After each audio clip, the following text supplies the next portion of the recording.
Read this verse, which has been written by Evan Denton for the anniversary. It happened 20 years ago, lest we forget. But did you know what actually happened on that day? Yes, of course, most folk will say. And now for the anniversary, they'll broadcast programmes on TV. Go watch them if that's your cup of tea, and if you're into fantasy. But for those of you not quite brain dead, I advise you to watch this instead.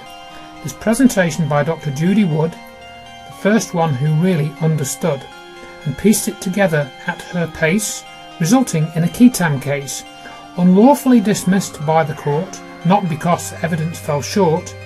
So if you're sitting on the fence, suggest you check the evidence.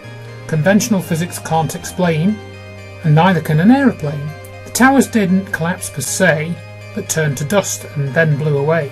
The debris pile was way too small, with nothing recognisable at all. The bathtub structure did not break. The seismic signal was barely a shake. And perhaps most amazingly were the survivors of Stairwell B.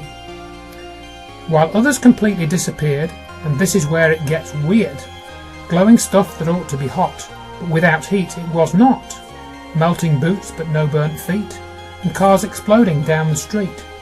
And other cars a block away got a toasting too that day. And some cars without clear causation flipped over as if by levitation.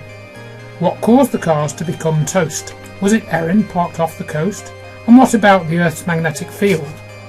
The full truth will remain concealed, though other things can be ruled out, and the conclusions made without a doubt. Kinetic energy was not to blame, nor thermite, as some clowns claim. The technology at play that day is often regarded as hearsay. Mainstream science, no surprise, tends to ignore and mischaracterise, and blindly follow consensus thought by institution, paid and bought. Opposing facts are forbidden to ensure the truth remains hidden.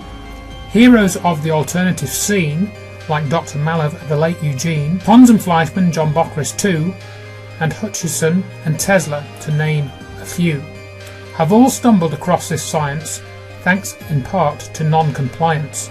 So if you don't know about this stuff, refrain from watching mainstream guff.